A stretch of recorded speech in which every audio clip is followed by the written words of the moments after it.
బంగ్లాదేశ్లో ఉన్నటువంటి హిందువులకి ఈనాడు రక్షణ లేదు.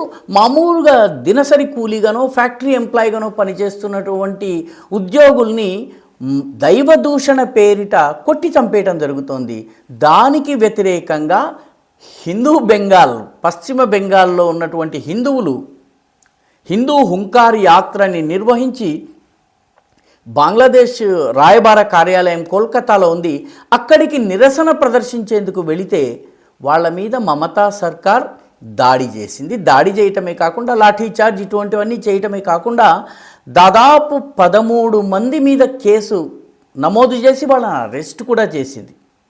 అంటే హిందువుల పరిస్థితి ఎలా ఉందంటే, బంగ్లాదేశ్లో మైనారిటీలు కాబట్టి వాళ్ళకు దిక్కు లేదు, వాళ్ళపైన అత్యాచారాలు జరుగుతున్నాయి. హిందువులు మెజారిటీగా ఉన్నటువంటి దేశంలో, భారతదేశంలో హిందువులు నోరు మెదిపితే మమతా బెనర్జీ, ఎన్నికలకు వెళ్తున్నటువంటి మమతా బెనర్జీ వాళ్ళ మీద కేసులు బుక్ చేసి అరెస్టు చేయిస్తుంది.